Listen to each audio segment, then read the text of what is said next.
go back to Canberra now. Joining me is the Energy and Climate Change Minister, Mr Bowen. Before I go any further, Minister, can you hear me? Got you loud and clear, Laura. Okay. Not sure what happened there. It's all good. Let's move on. Can we talk about price and reliability for a moment? Because at the moment, particularly in New South Wales and the East Coast, people want to know if they're going to be able to keep the lights on and how much they're going to pay for it. People have been told as well in New South Wales to turn off appliances during peak hours. Is this what we can come to expect as the new normal? No, what we saw yesterday in New South Wales was something that does happen from time to time in our energy grid, which is very hot conditions, which obviously under any circumstances sees electricity use go up and quite rightly. And then we had 5 units of fossil fuels out of action, 3 of which we knew about, 2 of which were breakdowns at very short notice, and that did put pressure on the grid. But AEMO managed it well. They instituted all the various weapons they have at their disposal, and we had enough energy to get through the afternoon and evening. But things were tighter than usual, and hence the Premier suggested that if electricity use wasn't absolutely essential in that sort of 3 to 8 o'clock period, then maybe put it off until later or do it earlier, which is not the first time that has been suggested. No. This is about what I've been saying for some time, Laura, that the biggest threat to reliability in our energy system is coal-fired power stations, which aren't getting any younger. And like all of us, as they get older, they get that little bit less reliable every day. Yeah, they are unreliable. They've been quite unreliable for quite some time. AEMO has been warning about that. We get regular updates where they say, well, the reliability going into summer months because of these ageing coal-fired systems, coal-powered systems, well, that's just the way it is. But we have known that for quite some time. You have known that as you've put this energy system together. So can we expect demand management and essentially energy rationing to be part of this government's plan? It has to be, doesn't it? Well, no. I mean, there are methods and weapons that AEMO has always had at its disposal, which it has used under governments of all persuasions, like a thing called the RERT, which is where big industrial users who sign up for that program, who know that they're part of that program, can turn down their energy use as part of that arrangement that they have with AEMO. Big aluminium smelters and things like that do that, and government bodies also reduce their energy need in circumstances like that. That is not what that's not what I would call widespread demand measurement or measures as you would put them, but it is part of the management that AEMO has always had and will continue to have, that will be put into place on those unusual circumstances where things are a bit tighter than normal. But, last summer we had Ted O'Brien said there were going to be blackouts all last summer. There were no blackouts last summer caused by a lack of energy. He jumps on any warning or any action by AEMO and says, look, the blackouts are coming. He's predicted 10 out of the last 0 blackouts. But it's AEMO saying it, right? Blackouts. But AEMO is warning of the blackouts as well. AEMO is doing their job. No, that's not what AEMO is doing, with respect, Laura. What AEMO is doing is saying they're issuing notices, as they do, lack of reserve notices. They issued notices yesterday. There's a lack of reserve 1 for New South Wales today, which is the lowest form of notice. In the last quarter of the Morrison government, they issued 36 lack of reserve notices. In the second last quarter, they issued 55. This is not, an extreme or unusual circumstance. It is part of managing our grid. Now, to your point, Laura, though, about the energy system, yes, we're seeing coal-fired power being very unreliable. That means we need to bring on the new investment. Figures I'm releasing today show that this year is a record year, biggest ever on record for renewable energy investment. We've seen more investment in the last quarter than we did in all of last year. We've got a pipeline of investment which is equal in size to 2/3 of our national energy market. So the new investment is coming. It took our government to get the circumstances in place to see that investment, but after 10 years of denial and delay, we saw coal-fired power leave the grid under the last government, not enough new power come on. They saw 4 gigawatts of dispatchable power leave and 1 gigawatt come on. We're fixing that, but yes, it has meant that from time to time, particular markets like New South Wales yesterday have been a bit tighter than usual. Well, that's going to be happening more and more into the future, isn't it? And yes, I accept, the last 10 years you weren't in power, but when you came to power, you knew what the situation was. And how is your plan going to make the electricity grid more reliable and cheaper? When we're talking about 80% renewables in the system by 2030, I mean, the only reason we've got the power on at the moment, the only reliable system that you can call on is coal. You can't tell me when the wind's going to blow and the sun's going to shine. Yeah. Well, I can't tell you when the rain's going to fall either, Laura, but we drink water every day. But that's what goes to the whole reliability issue, doesn't it? It does, and that's why we're going to build, and we are building, the transmission and the storage, and backed by gas peaking when necessary to ensure a reliable system. But here's the thing. The least reliable part of our energy grid at the moment is coal-fired power. That's just a statement of fact. There hasn't been a day in the last 18 months when we haven't had a breakdown in a coal-fired power station. Expected outages, that's maintenance, closing down, that's different. We know about them, we factor them in. We had 3 of those yesterday in New South Wales, getting ready for summer, making sure that the plants were up to scratch. Perfectly fine. We also, on top of that, had 2 that just broke down.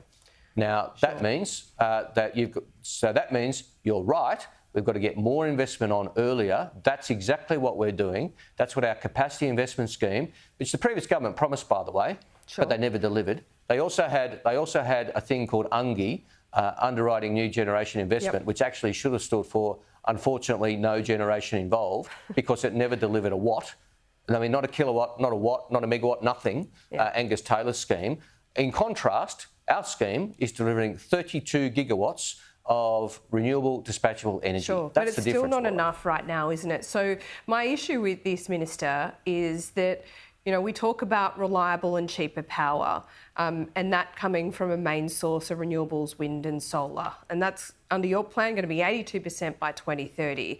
It is not cheaper and more reliable right now because you don't have the battery storage to back it up, and it was underestimated, the gas capacity that was required, was it not? No, I don't agree with that. I mean, gas capacity, look at the ISP, it's the most detailed energy plan of any country anywhere in the world. Well, hang on, you didn't include it, but you didn't include it in the capacity investment scheme when the Energy Security Board recommended you should do in 2022. Well, we're dealing with a different set of circumstances. The previous government promised a capacity investment scheme, couldn't deliver one, and I've delivered one. But the economics of gas and renewables are very different. The economics of gas is very different to the economics of renewables. Now, if you look at the ISP, the point I was making is that it calls and suggests and indicates that we need more gas capacity but less gas dispatch, i.e. more to call on when necessary, but you're going to need it less and less. That's appropriate. That's very different to renewables, which are going to be operating all the time, but you need the batteries. Now, we've got a lot of batteries under construction. Our capacity investment scheme supports batteries. And in fact, Laura, to your point about reliability, what the Chief Executive of AEMO told me yesterday was that batteries were essential for getting New South Wales through yesterday, that batteries played a very big role yesterday. Now, we have more coming on. The Waratah battery, big ones, are coming on. They're coming on over the next year or so. But of course, that means we've got to keep our foot on the accelerator and keep the task. Now, the alternative is to slow down, stop all that investment and wait for nuclear in the 2040s. I'm not sure how that helps us in the 2030s. On the contrary, it makes the situation less reliable in the 2030s. Yeah, that's right. We have a less reliable system until But we have an unreliable system now, don't we, Minister? Because the transition has been messy. Let's put it down to that. Essentially, we're being gaslit to think that our energy system is reliable and cheaper. I can't see any evidence of that. Well, yesterday you saw the biggest reduction in energy prices in Australian history in the ABS statistics. Today you've seen the Australian Energy Market.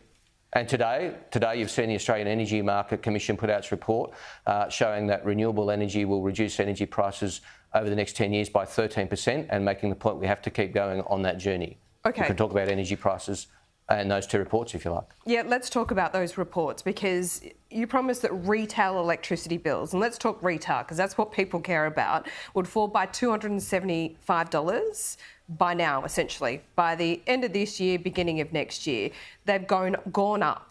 So when will those prices actually come down? If you say they've fallen 5%, we're talking about a rise of 21% since you made that promise. So what, we're still 16% worse off. That's a long way from a $275 reduction on our bills, wouldn't you agree? I said 35%, Laura, not 5%. 35% was the figures that the ABS put out yesterday. Okay, so the biggest fall in energy prices in Australian history. Yeah, but is that retail? Yeah, that's the prices that Australians pay. That's the impact of government policies, rebates, state and federal, as well as getting on with the job. But we've got to remove rebates from that, because that's not what you promise when you're promising the $275. Taxpayers are still paying for that. No, but Australians have received the rebates, Laura. I mean, they do exist. If you remove the rebate, Australians are receiving them. If you remove that rebate, how much are electricity prices really coming down by? Well, going forward, what you're seeing is the impact, and that's where the Australian Energy Market Commission's report comes in. If you've had a chance to have a look at that, it shows very clearly the impact of our policies, of the renewables that we will bring into the system. They confirm renewables are the cheapest form of energy available to Australians, indeed to anyone, really, but particularly Australians at the moment with our very strong renewable resources, which are the envy of the world. We would be mad. We would be mad. It would be a disaster for emissions, for reliability and for prices to pause that renewable investment and wait for nuclear to come on in the late 2030s or 2040s. Well, let's stick on your plan for a moment, because I know your feelings about nuclear, but to say that wind and solar is the cheapest form of energy, coal is also doesn't have a price tag until you start digging it out of the ground. So it really goes to the cost of distribution and transmission. Can you really say that about renewable energy when you're spending billions and billions of dollars on transmission lines? Well, I'm not sure. I don't really follow your point about coal, because yes, of course, there's costs of digging it up and then transferring it to the power station and burning it and distributing it. And there's costs of turning wind and solar into actual usable power as well. There's capital costs, of course. Their ongoing costs are very, very low. But I think if I can try and interpret your question, distribution and network costs exist regardless of how you generate the energy. I mean, you've got to get energy around the country. Look at Ontario, which is the opposition's poster child. They're spending between $20 and $60 billion Canadian on transmission, even though they are planning to build nuclear. I mean, you need to move energy around your country or your province or your jurisdiction, regardless of how you generate it. Same with distribution, which is the telegraph, the poles and wires, if you like. Unless they're going to do nuclear to the node, you've got to invest in distribution, regardless of whether the generation is from renewables or nuclear or coal or gas. And the Ontario example is a good one, but there's also a few others. So the lead of Germany, for example, it has the second highest power prices in the world. They've gone pretty hard on renewables. The United Kingdom, which is about the highest electricity price in the world at the moment. California has a retail electricity price almost twice the average of other US states. So, I mean, we do have very different circumstances here, but it goes back to that cost. The lived experience right around the world is the cost. And we're the only country, I mean, China is building nuclear at record prices. They're still burning, 60% coal, and they're aiming to have about 150 nuclear power plants in the next couple of decades. Well, if you want to talk about China, I mean, China's nuclear investment is a tiny, tiny fraction of their renewable investment. I mean, I've just come from meetings with the Chinese government. They are investing more in renewable energy than the rest of the world combined. And nuclear is a tiny fraction of their investment in renewables. But it's the combination, isn't it? It's the combination, It's a tiny fraction, as it is everywhere in the world, as it would be in Australia under the Liberal Party's plans. They want to spend hundreds of billions of dollars of taxpayers' money. You know, they're saying, there's too many off-budget funds. This would be an off-budget fund of, up to $650 billion, and it would provide 4% of Australia's energy needs. At best case. Best case, Laura. I mean, this is let's talk about cost then. Let's drill this down, because I think the bills are going to ring in the House. They might be ringing. But will you commit here and now to bringing down power prices? When will they come down, and how? Well, as I said, we're not walking away from our commitments and plans to bring in more renewable energy, which is the cheapest form of energy. You're seeing that play out, whether it be the ABS figures or the Australian Energy Market Commission figures, which are showing. With respect, I don't think any household cares about those reports. And I haven't read them, but it's the retail price. You promised that $275 would come off people's power bills by the end of this year. That hasn't happened. So let's start from this point now, from where the power prices are at the moment, which is about $1,979, the average household bill. How much is that going to come down by under your plan, and when? Well, Laura, we are not walking away from our plans to introduce more renewable energy into the system. We released modelling from opposition which showed the impact of getting more renewables in by 2025. We're keeping going with those policies. You say you don't care about those reports. I do, because they show the impact of government policies. They actually do show that Australians are benefiting from our policies. That is real, and Australians are, despite what you say, of course. Energy prices have been going up around the world, and we have always recognised people are doing it tough and under pressure.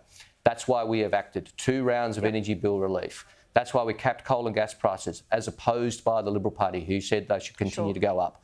So we are taking those policies, and we're keeping going with the policy which increases reliability, increases our chances of reducing prices, and reduces emissions. So you're telling me that people have to pay more to have a reliable system in the short term, and you're saying you're keeping on with your plans. That, Laura?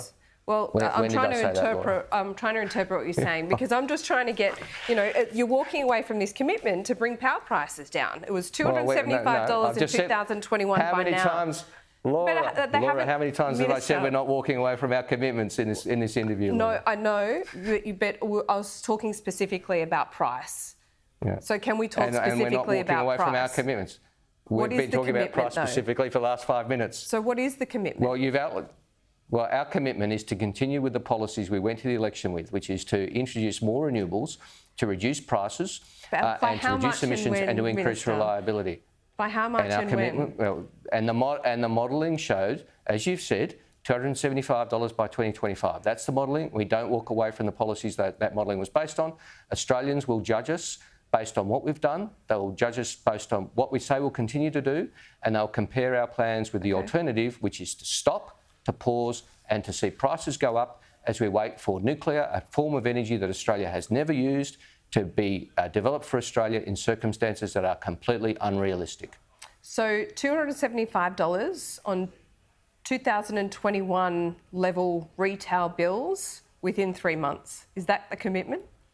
Well, the modelling is there that we released from opposition. We're not walking away from those policies. Why is it so hard to say, Minister? Seriously. I mean, I hate playing these games with you. We're talking about cheaper power bills. People can't see it coming down. We're about to go into an election. I think we're having a good chat. We always do. We always do, Chris, and I really appreciate it. But this is forefront of people's minds in a cost of living crisis going into an election. You promised $275 off their bills by now in 2021. That hasn't happened, and we can read all the reports, but the only report people are reading is when their bills go in their letterbox, right? And when they get those energy bills, they're seeing a $75 a quarter rebate from the Albanese government. In some states, they're seeing state rebates. It's artificial, and they're still paying for it. It's their taxes. I don't think people who see it coming off their energy bills regard it as artificial. Maybe the Liberal Party who voted against it regards it as artificial, but we don't. And I think, look, when I'm out and about, as I often am in Western Sydney, where I live, and other places around Australia, people understand that, the energy markets around the world have been under huge pressure. You went through energy prices around the world, just a few minutes ago, and you're right. They're very high in every country. But what people want to see is their government doing something about it. Now, we've got short-term plans for rebates, which are helping Australians through this cost of living crisis, as you put it correctly. And we've got longer-term plans, medium and longer-term plans, which see the cheapest form of energy come on more and more, supported by storage, supported by transmission, supported by gas peaking to ensure reliability. That's a good thing for Australia, the right policy mix for Australia. How is it the cheapest form of energy when we're having to pay tens of billions that might even blow out even more for the cost of upgrading transmission? So it might be cheaper soon if batteries evolve. But it's not cheaper right now, is it? Well, I think I just pointed out, Laura, that transmission has to be built regardless. You know, the Liberal Party says they're going to build a nuclear power plant in Port Augusta. Well, the transmission lines are full from Port Augusta to Adelaide. They're going to have to build new transmission. They're going to have to build new transmission from the Hunter to Sydney if they build a nuclear power plant in the Hunter Valley, because the transmission lines are full. I mean, this fantasy story that somehow you don't need transmission if you build nuclear, that's not the experience in Ontario. It won't be the experience in Australia. Their plans are undercooked, undeveloped and not thought through. They don't survive contact with reality. Yes, we need new transmission. Yes, we do. We're building 5,000 kilometres between now and 2030. Not that they make up figures, the opposition. We're building 5,000 kilometres of transmission by 2030.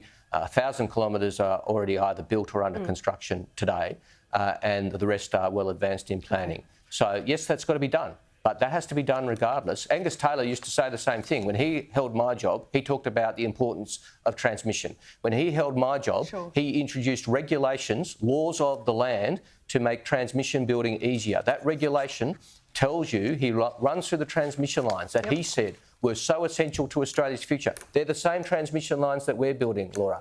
This is not, we don't, you know, I don't say we invented this. On the contrary, I acknowledge this has been a long time coming, this transmission. The difference is we're getting on with it. We've allocated $20 billion to make it cheaper and faster. That's the difference. Not cheaper now.